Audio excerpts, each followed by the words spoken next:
आदाब नाजरीन, मैं हूं आपके साथ इस्तेक अहमद और आप देख रहे हैं गुलिस्तान न्यूज। वक्त हो चला है दिन भर की 100 बड़ी खबरों का। आइए शुरुआत करते हैं फटाफट अंदाज में। देश भर में कोरोना का कहर जारी है। देश में बीते 24 घंटे में 3,46,786 नए मामले सामने आए, जबकि इस दौरान 2,624 लोगों की मौत हो गई। बता दें कि अब रोजाना 3 लाख के अधिक संक्रमण के मामले सामने आ रहे हैं। शुक्रवार को देश में 3.32 लाख से ज्यादा नए मामले आए, जबकि 2,263 लोगों की मौत हो गई। महाराष्ट्र, यूपी और दिल्ली समेत कई राज्यों में स्थिति भयावह हो गई है। बढ़ते मामलों के बीच कई अस्पतालों में बेड्स, ऑक्सीजन जैसी जरूरी चीजें की भारी किल्लत है। दिल्ली के जयपुर और गोल्डन हॉस्पिटल के एमडी डॉक्टर डीके बलूजा ने दावा किया कि कल शाम ऑक्सीजन की आपूर्ति में कमी के कारण करीब 25 सबसे गंभीर मरीजों की मौत हो गई। कांग्रेस नेता राहुल गांधी ने केंद्र सरकार पर निशाना साधते हुए कहा कि केंद्र सरकार को पीआर और अनावश्यक प्रोजेक्ट पर खर्च करने की बजाय वैक्सीन और ऑक्सीजन पर ध्यान देना चाहिए। यूपी में कोरोना के 37,238 नए केस सामने आए, जबकि इस दौरान 199 लोगों की मौत भी हो गई। यूपी में आज और कल वीकेंड कर्फ्यू रहेगा। इस दौरान प्रदेश में साफ सफाई, सैनिटाइजेशन और सर्विलांस का अभियान चलाया जा रहा है। योगी सरकार ने oxygen monitoring system, oxygen tracking system का ऐप लागू किया है, जिससे अस्पतालों से लेकर ऑक्सीजन टैंकर तक की मॉनिटरिंग की जाएगी। कोरोना संकट के बीच बेड्स की किल्लत के मद्देनजर गाजियाबाद प्रशासन की टीम ने ये पता लगाएगी कई अस्पतालों में कम बीमार लोग बेड्स पर कब्जा तो नहीं जमा रखा है। भारतीय रेलवे की पहली ऑक्सीजन एक्सप्रेस ऑक्सीजन टैंकरों के साथ विशाखापट्टनम से नागपुर स्टेशन पहुंची, जहां 3 टैंकर उतारे गए और शेष महाराष्ट्र के नासिक रोड पर स्टेशन पर उतारे जाएंगे। लखनऊ में ऑक्सीजन संकट के बीच ऑक्सीजन की खेप पहुंच चुकी है। बोकारो से रवाना की गई ऑक्सीजन एक्सप्रेस लखनऊ पहुंची है। इस बीच एक ऑक्सीजन कंटेनर को वाराणसी में भी उतारा गया। केंद्रीय मंत्री पीयूष गोयल ने भी ऑक्सीजन एक्सप्रेस को लेकर ट्वीट किया कि सरकार की ओर से देश भर में ऑक्सीजन आपूर्ति का कार्य नियंत्रण जारी है। बीते दिन कोरोना पर पीएम मोदी की बैठक में शामिल न होने पर सीएम ममता ने कहा कि मीटिंग में आने का न्योता नहीं दिया गया, अगर मिलता तो हम जरूर शामिल होते। गृह मंत्री अमित शाह ने राज्यों में ऑक्सीजन की आपूर्ति बढ़ाने का निर्देश दिया है। साथ ही राज्यों और केंद्र शासित प्रदेशों से ऑक्सीजन संयंत्रों की सूची बनाने और बंद पड़े प्लांट को शुरू करने के भी निर्देश दिए हैं। केंद्र सरकार का कहना है कि अगले महीने की शुरुआत तक रेमडेसिविर इंजेक्शन की आपूर्ति 38.80 लाख यूनिट प्रति माह से बढ़ाकर 74 लाख यूनिट हो जाएगी। कोरोना वायरस के चलते एम्स ने बड़ा फैसला लेते हुए INI-CET 2021 प्रवेश परीक्षा अगले आदेश तक स्थगित कर दी है। ये परीक्षा 8 मई को होनी थी। मध्य प्रदेश के अलीराजपुर जिले की जोबट विधानसभा सीट से विधायक और कांग्रेस की नेता कलावती भूरिया की कोरोना से मौत हो गई। जानकारी के अनुसार पिछले 10 दिनों से अस्पताल में भर्ती थी। राजस्थान सरकार ने कर्फ्यू नियमों को और सख्त कर दिया है। अब जरूरी सामान की दुकानें सुबह 6 से लेकर सुबह 11 बजे तक ही खुलेंगी। शादी समारोह में 50 आदमी शामिल होंगे और शादी 3 घंटे में ही करनी होगी। बिहार में सरकार के फिर से कोरोना के इलाज की व्यवस्था की निगरानी पटना हाईकोर्ट करेगा। हाईकोर्ट एक ईमेल जारी कर सभी जिलों की स्वास्थ्य व्यवस्था की जानकारी जिलाधिकारियों से मांगेगा। बिहार सरकार ने फैसला लिया है कि वैक्सीनेशन कार्यक्रम के तीसरे चरण में 18 से 44 साल तक के लोगों को सीरम इंस्टीट्यूट की कोविशील्ड वैक्सीन लगाई जाएगी। बंगाल में कोरोना वायरस का नया वेरिएंट पाया गया है, जिसने खलबली मचा दी है। इस वेरिएंट का नाम ट्रिपल म्यूटेंट है, जिसे कोरोना वायरस का बंगाल स्ट्रेन भी कहा जा रहा है। तिहाड़ के हाई सिक्योरिटी सेल में बंद अंडरवर्ल्ड डॉन छोटा राजन कोरोना संक्रमित हो गया है। जेल प्रशासन के मुताबिक फिलहाल उसका जेल के अस्पताल में ही इलाज चल रहा है। एक अमेरिकी विश्वविद्यालय के अध्ययन में चेतावनी दी गई है कि भारत में कोरोना संक्रमण का पीक मई महीने के बीच में होगा। मई के बीच में दैनिक मृत्यु दर का आंकड़ा 5,600 होगा। अध्ययन के एक और पहलू में यह भी कहा गया है कि अप्रैल के तीसरे सप्ताह के अंत तक यदि सभी मास्क पहनने की आदत को गंभीरता से लें तो मौत के इस आंकड़े को 70,000 तक कम किया जा सकता है। कोरोना वायरस का बढ़ता संक्रमण अब दुनिया की सबसे ऊंची जगह एवरेस्ट की चोटी पर भी पहुंच गया है। माउंट एवरेस्ट के बेस कैंप में ठहरे एक पर्वतारोही के संक्रमित होने की खबर है। महाराष्ट्र के पूर्व गृह मंत्री अनिल देशमुख के साथ साथ कई अज्ञात लोगों के खिलाफ भ्रष्टाचार के मामले में सीबीआई ने एफआईआर दर्ज की। सीबीआई कई जगहों पर तलाशी भी ले रही है। अनिल देशमुख पर दर्ज एफआईआर पर संजय राउत ने कहा कि सीबीआई का एजेंडा है। सीबीआई जो कार्रवाई कर रही है उस पर अभी किसी प्रकार का मत व्यक्त करना या टिप्पणी करना किसी के लिए उचित नहीं है। उत्तराखंड के चमोली में एक बार फिर से ग्लेशियर टूट गया है। इस बार भारत चीन सीमा को जोड़ने वाली सड़क पर सुमना 2 में भारी बर्फबारी की वजह से ग्लेशियर टूट गया। ग्लेशियर टूटने के बाद से ही यहां का संपर्क कट चुका है। किसी भी तरह की बातचीत संभव नहीं हो रही है। बीआरओ के अधिकारी लगातार संपर्क करने की कोशिश कर रहे हैं। ग्लेशियर टूटने के बाद से रैनी में ऋषिगंगा नदी का स्तर काफी ज्यादा बढ़ गया और स्थिति चिंताजनक बनी हुई है। इसी के साथ ऋषिकेश में हाई अलर्ट घोषित कर दिया गया है। कोविड-19 मामले में सुप्रीम कोर्ट 27 अप्रैल को सुनवाई करेगा। सुप्रीम कोर्ट अब कोविड-19 वैश्विक महामारी के दौरान आवश्यक सामग्री और सेवाओं के वितरण से संबंधित स्वयं संज्ञान वाले मामले में 27 अप्रैल को सुनवाई करेगा।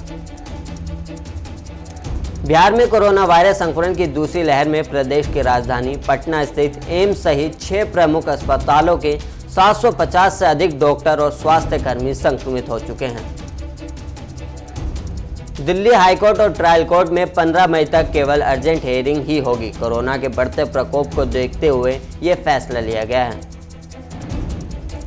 यूपी में औरैया सदर से बीजेपी विधायक रमेश दिवाकर का कोरोना से निधन हो गया। मेरठ में कोरोना का इलाज चल रहा था।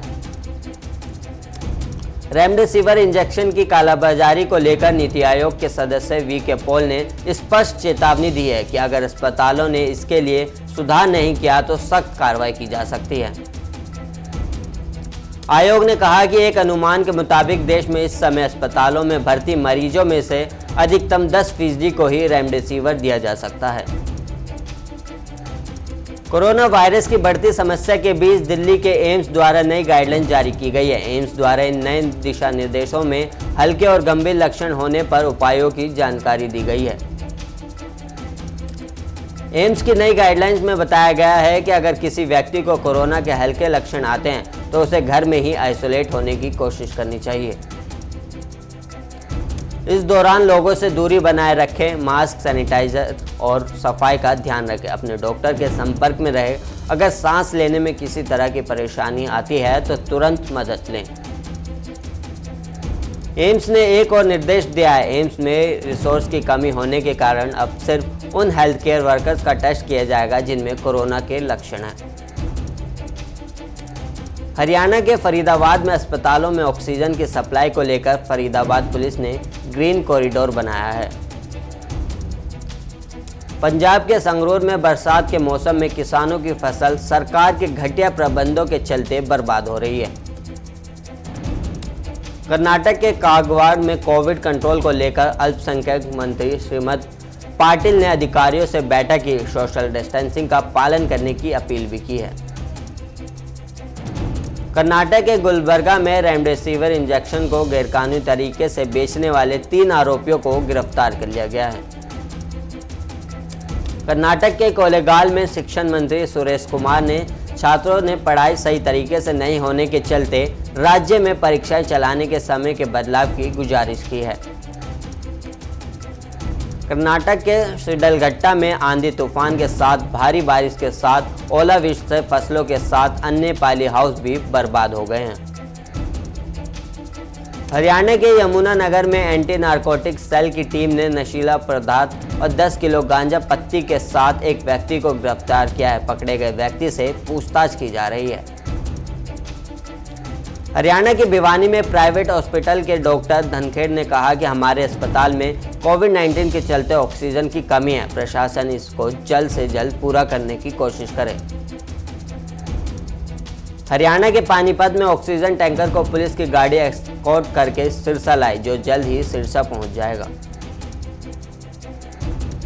हरियाणा के कैथल में शाम 6 बजे के बाद लोग घर से बाहर नहीं निकल सकते। 6 बजे के बाद दुकानें बंद करने का आदेश दिया गया है। झारखंड के साहिबगंज में पुलिसकर्मियों ने बेकाबू कोरोना वायरस की दूसरी लहर के कहर को देखते हुए कोविड जांच कराया और नागरिकों से अपील कर कहा कि वे घर पर रहें और सुरक्षित रहें। झारखंड के साहिबगंज में डीसी के निर्देश पर नेशनल हाईवे के पास अवैध दुकानों को जेसीबी के माध्यम से ध्वस्त करवाया गया। राजस्थान के सिरोही में आईजीपी ने मंडार बॉर्डर स्थित चेक पोस्ट का निरीक्षण कर व्यवस्थाओं का जायजा लिया, साथ ही स्थानीय अधिकारियों को कोविड-19 के गाइडलाइन पालन करने के निर्देश भी दिए। हरियाणा के पानीपत में दरिंदगी की सारी हदें पार करने का मामला सामने आया, जहां पीड़िता पत्नी ने महिला थाना पहुंचकर न्याय की गुहार लगाई। बिहार में शिक्षण संस्थानों को 15 मई तक बंद करने के निर्देश दिए गए हैं। इसके बावजूद वंदे मातरम शिक्षण संस्थान में कोरोना गाइडलाइंस नियमों का उल्लंघन किया जा रहा है। पटना में दिन दिहाड़े बदमाशों ने एक युवक पर बम फेंककर फरार हुए। मौके पर पहुंची पुलिस मामले की जांच कर रही है। कर्नाटक में अधिकारी ने सब्जी व्यापारियों को गांव के बाहर एक मैदान में सब्जी लगाने की सलाह दी है और कोरोना गाइडलाइन पालन करने की अपील की है। कर्नाटक के बीदर में सरकारी आदेश पर व्यापारियों की दुकानें बंद कराई गई। बता दें, कोरोना महामारी के चलते जरूरी दुकानों को छोड़कर अन्य दुकानों को बंद कराने का निर्देश जारी किया गया है। कर्नाटक के बीएलडी संस्थान के चेयरमैन और पूर्व गृह मंत्री ने सरकारी रेट से भी कम रेटिंग्स में चिकित्सक सुविधा उपलब्ध कराने का ऐलान किया है और संक्रमण में गरीबों का सेवा करने का संकल्प लिया है।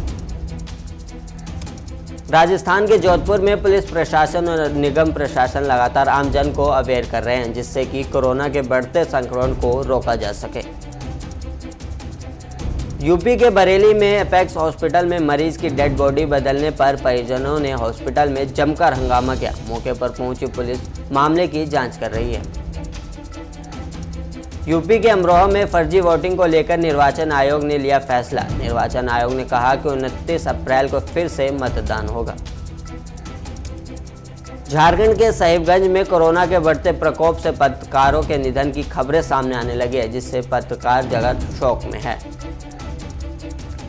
कर्नाटक के बीजापुर में कोरोना मरीजों की बढ़ती संख्या को देखते हुए जिला इंचार्ज ने ऑक्सीजन और बेड्स की सुविधा उपलब्ध कराने की बात कही और साथ ही जनता से कोरोना गाइडलाइन का पालन करने को कहा। यूपी के रायबरेली में अज्ञात हत्यारों ने वृद्ध पति पत्नी को उतारा मौत के घाट। मौके पर पहुंची पुलिस जांच कर रही है। यूपी के उन्नाव में दबंग प्रत्याशी ने अपने भाइयों और समर्थकों के साथ दलित वोटरों पर जमकर लाठियां चलाई। मौके पर पहुंची पुलिस जांच कर रही है। राजस्थान के जोधपुर में महात्मा गांधी अस्पताल कोरोना से 24 साल की विवाहिता का निधन। मौके पर पहुंची पुलिस जांच कर रही है। यूपी के मैनपुरी में पंचायत चुनाव में निष्पक्षता से मतगणना करने की अपील करके जिला पंचायत प्रत्याशी प्रतिनिधियों ने जिला अधिकारियों के नाम ज्ञापन सौंपा। यूपी के मुरादाबाद में नगर निगम ठेकों के घोटाले को लेकर नगर आयुक्त को प्रार्थना पत्र दिया और जिलाधिकारी के माध्यम से मुख्यमंत्री के नाम ज्ञापन सौंपा। बिहार के सिवान में युवक की हत्या कर शव को कुएं में फेंका। शव मिलने से इलाके में सनसनी फैल गई है। मौके पर पहुंची पुलिस जांच कर रही है। पेट्रोल डीजल के दाम में कोई बदलाव नहीं किया गया है। पेट्रोल 90.40 रुपये और डीजल 80.73 रुपये प्रति लीटर बिक रहा है। Research agency India ratings and research ने चालू वित्त वर्ष के लिए भारत का सकल घरेलू उत्पाद विकास दर अनुमान पहले के 10.4% से घटाकर 10.1% कर दिया है। अब आप भारतीय स्टेट बैंक के मोबाइल बैंकिंग ऐप यूनो के जरिए घर बैठे वीडियो केवाईसी के माध्यम से बचत खाता खुलवा सकते हैं। कोरोना संक्रमण के बढ़ते मामलों के साथ देश के कई राज्यों में लॉकडाउन जैसी स्थिति को देखते हुए सूक्ष्म, लघु और मझोले उद्यम एक बार फिर से लोन मोरेटोरियम देने की मांग करने लगे हैं। एमएसएमई से जुड़े कई एसोसिएशन इस संबंध में वित्त मंत्रालय को पत्र लिखने जा रहे हैं। एमएसएमई की दलील है कि देश के 10 राज्यों में लॉकडाउन जैसी स्थिति से उन्हें बिका हुआ माल का भुगतान नहीं मिल पा रहा है। संपत्ति के बदले कर्ज देने वाली संस्था एचडीएफसी के चेयरमैन दीपक पारेख ने कहा कि हाल के दिनों में मकानों की बिक्री में बढ़ोतरी किसी संयोग का नतीजा नहीं है। निजी क्षेत्र के सबसे बड़े बैंक एचडीएफसी बैंक ने देश के 19 शहरों में वैन यानी गाड़ियों पर एटीएम की सुविधा शुरू की। हालांकि इन एटीएम से आप तभी पैसे निकाल पाएंगे जब आप मास्क पहने होंगे और सैनिटाइज किए होंगे।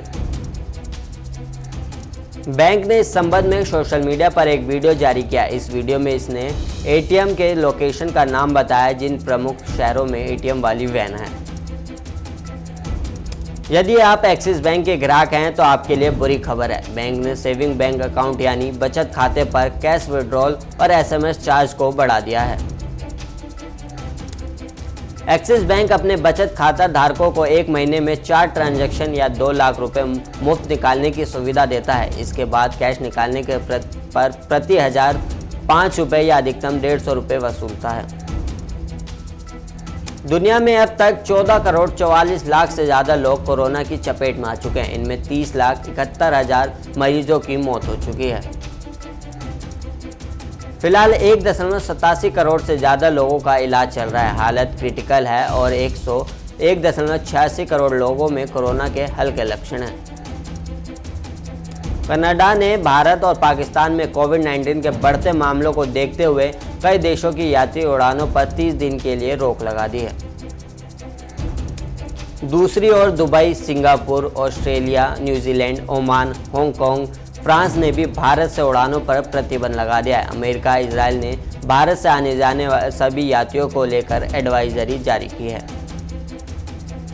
ब्रिटेन का मशहूर और iconic country club stock park अब भारतीय अरबपति मुकेश अंबानी के नाम हो गया है। 300 एकड़ में बने इस क्लब को मुकेश अंबानी ने 592 करोड़ रुपए में खरीदा है। यह अधिग्रहण रिलायंस इंडस्ट्री लिमिटेड की सहायक company Reliance industrial investment and holdings limited ने किया है। कंपनी ने यह जानकारी दी। म्यांमार के मौजूदा हालात पर विचार के लिए 10 देशों के संगठन आसियान का जकार्ता में होने वाला विशेष समिति विवादों के घेरे में आ गया है। समिति में म्यांमार के सैन्य शासन प्रमुख को आमंत्रित करने पर म्यांमार की जनता भी भड़क गई है। साथ ही एमनेस्टी इंटरनेशनल ने आसियान से सैन्य शासन प्रमुख के खिलाफ जांच करने की मांग की है। पेरिस में एक महिला पुलिसकर्मी की चाकू मारकर हत्या कर दी गई। इससे आतंकी घटना मानते हुए जांच शुरू कर दी गई है। घटना के बाद पेरिस की सभी सीमाएं सील कर दी गई हैं। पुलिस ने हमलावर को मौके पर ही गोली मार दी, जिससे उसकी भी मौत हो गई। हमलावर की पहचान अभी जाहिर नहीं की गई है। रिया चक्रवर्ती ने सोशल मीडिया पर डायरेक्ट मैसेज ऑप्शन खोल दिया है। रिया ने लिखा, मुश्किल वक्त की मांग है, एक रहें, छोटी या बड़ी मदद सिर्फ मदद होती है, मैं पूरी कोशिश करूंगी। सोनू सूद कोरोना संक्रमण से उबर गए हैं। महज 6 दिनों के अंदर उनकी रिपोर्ट नेगेटिव आ गई है। सोनू ने यह खबर अपने सोशल मीडिया अकाउंट पर शेयर की। बॉलीवुड और टीवी स्टार के लगातार कोरोना वायरस संक्रमण की खबरें सामने आ रही हैं। अब मोहित रैना कोरोना संक्रमित हो गए हैं। मोहित ने खुद सोशल मीडिया के जरिए यह जानकारी दी है। थिएटर, बॉलीवुड और टीवी अभिनेता अमित मिस्त्री का हार्ट अटैक से मुंबई में निधन हो गया है। Indian film TV producer council ने इस बात की जानकारी दी। बॉलीवुड के दिग्गज अभिनेता और फिल्मकार तितली और मुक्ति भवन जैसी फिल्मों के अभिनेता ललित बहल का कोरोना से निधन हो गया है। T20 मैच में जिम्बाब्वे की टीम ने पाकिस्तान को एक लो स्कोरिंग मैच से बुरी तरह हरा दिया है। पाकिस्तान की टीम को जीत के लिए 119 रन का लक्ष्य मिला था, लेकिन पूरी टीम 99 रन बनाकर ढेर हो गई। भारतीय टीम के महान खिलाड़ी सचिन तेंदुलकर का आज अपना 48वां जन्मदिन मना रहे हैं। मुंबई में जन्मे सचिन तेंदुलकर को क्रिकेट का भगवान कहा जाता है। आईपीएल 2021 के 70वें लीग मैच में पंजाब किंग्स ने मुंबई इंडियंस को 9 विकेट से हरा दिया। इस मैच में मुंबई के बल्लेबाजों का नाकामी एक बार फिर सामने आई। पंजाब किंग्स को मुंबई इंडियंस के खिलाफ जिस जीत की तलाश थी वो उन्हें मिल गई है। इस जीत ने पंजाब की टीम के लिए संजीवनी सा काम किया है और टीम टेबल में भी 5वें नंबर पर आ गई है। पहली पारी में पंजाब के गेंदबाजों ने मुंबई को महज 131 रन पर रोक दिया था। हालांकि रोहित शर्मा ने अर्धशतक लगाया, लेकिन टीम के अन्य बल्लेबाज खुलकर नहीं खेल पाए और मुंबई ज़्यादा स्कोर नहीं कर पाई। इस बुलेटिन में इतना ही। ऐसी ही तमाम जानकारी के लिए देखते रहिए गुलिस्तान न्यूज़।